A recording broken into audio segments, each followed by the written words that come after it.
Hello, this is Marlyonama here to announce the exciting new Marlio Media store on the website marliomedia.com, where you can pick up some awesome branded merchandise including t-shirts and more to come, as well as some Kindle books I've published. And if you like the content of this video and channel, be sure to subscribe and follow me on Twitter and Facebook.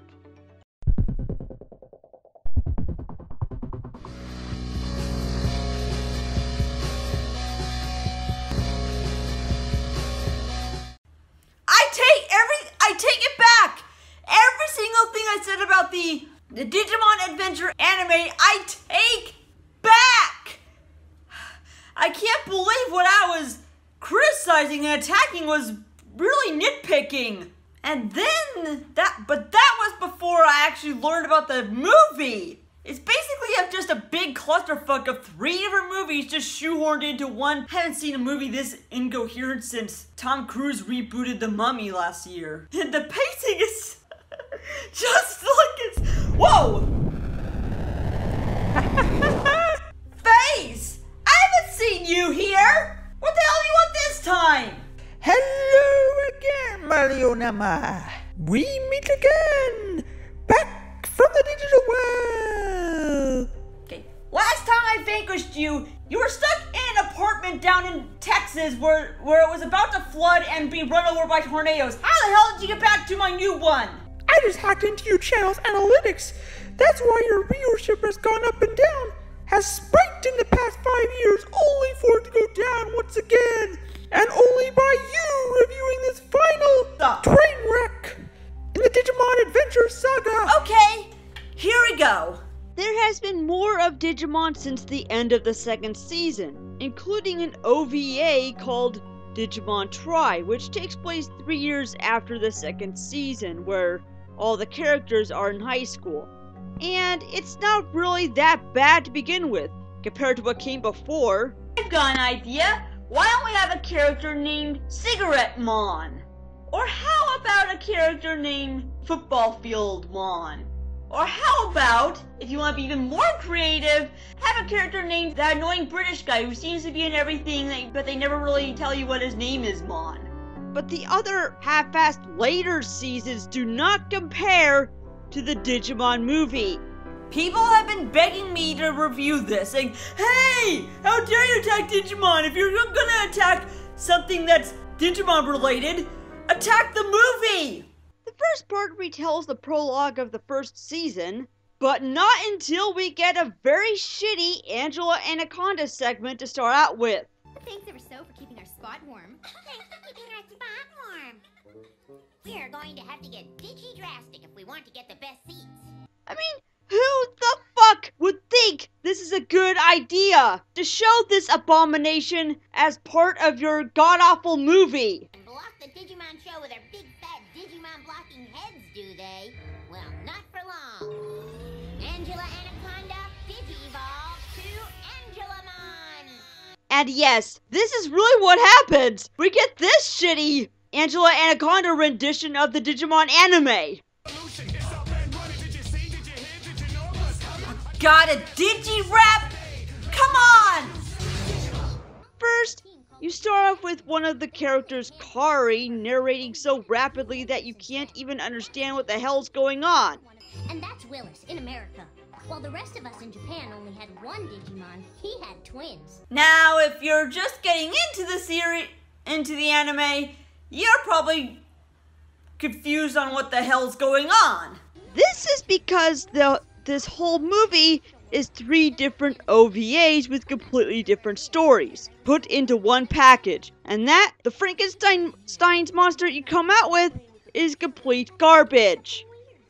Imagine if I tried to condense the entire story of my graphic novel series, Gaia Solace, into a single 10-page book. Keep in mind, this is a complex story involving time travel, so you can imagine how it would turn out. And that's why it's split up into several books. I just don't want to wind up with a terrible pacing like this.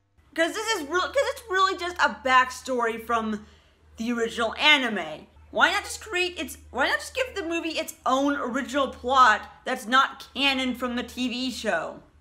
The first part retells the prologue of the first season, which, if you haven't seen my review of the TV series, is the fight between a giant parrot and a dinosaur.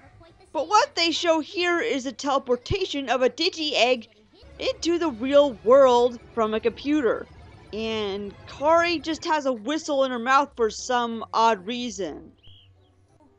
This Digimon that we see is what would eventually belong to Tai later on. However, we see him digivolve pretty rapidly in one night despite never fighting and just being overfed constantly, while some late 90s pop music overplays in the background for no reason.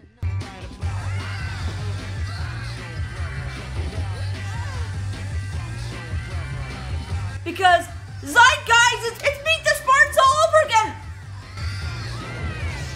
And already, Agumon is much bigger than his TV counterpart and sounds pretty different. Dinosaur? Kari, get down from there. What are you doing? Very similar to Greymon, if you ask me, which he eventually digivolves into as soon as he encounters Parrotmon. So it's a double dinosaur face-off in the middle of town, since this parrot is technically a dinosaur as well. But all that destruction is somehow only seen by 6 other children. Now we skip 4 years later, shortly after the first season finale. This part is clearly made up by having Tai and Izzy staring at their computer screens non-stop in order to prevent a nuclear war. What, am I supposed to call for a pizza? Oh no, he's eating computer data. It's a complete bore to watch, and this is pretty much a shittier version of the Y2K computer glitch. This entire segment of the movie is just made up of people just staring in front of their computer screens doing nothing. I mean, who wants to watch a movie where people just stay around doing everyday crap? Hell, the Star Wars Holiday Special was better at showing this stuff, with people just sitting on their asses doing everyday shit. They talk to their Digimon via the digital world through their computer, which you never really got to see that in the TV show. Just something the creators pulled out of their asses, and they are summoning their Digimon to take care of this virus in the digital world that's causing all the computers to go apeshit. And this fight is a complete bore to watch. I mean, there's nothing exciting going on at all. It's just Agumon and a couple other Digimon fighting some mutant in a white background, while these 2 kids just stare at their computer screen from time to time. And then Matt jumps in with Gabumon and his brother TK. This is Ty. You're selling ties? No, my name is Ty. I'm looking for Matt or TK. Okay. Okay. I have to do this on moderation, okay? And then we fast forward 3 years later, where we catch up with the cast of Digimon 02, except now we finally get to see more of this Willis kid that Kari wouldn't shut the hell up about. And what's his problem, you may ask? Well, one of his Digimon named Coco is running amok, and he can't seem to get him under control. Oh, it's that Digimon we saw in New York. A kid was able to purchase plane tickets to an overseas flight and somehow be able to find this random kid that we didn't even see throughout the entire movie. So, Davis and the other kids are somehow able to book a flight to North America and take a train all the way to Colorado. And judging by how big the US is, that would be a 2-day trip. Yeah, so after they fight all this boring shit, they finally are able to subdue Kokomon and actually decide to kill him. Now I've lost both of them. But no, wait! So he goes back as a Digi-Egg! Yes, because death doesn't exist, people! He also found out that Davis was right. Digimon never really die. Their information just gets reconfigured. Only sometimes they come back singing a different tune. singing fucking Smash Mouth? What the fuck? No! No! How long did you have to fucking pander that to pretty much dismiss the concept of death? Fuck you! Fuck you with a tire iron! I'm just so happy that I don't have to review this shit anymore! Okay, good.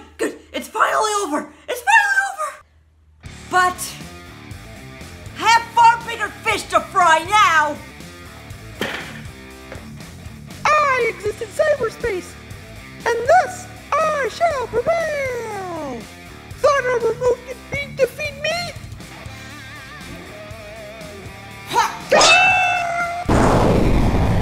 It worked. Okay. And that's the last of this review. This is Marlyonama signing off.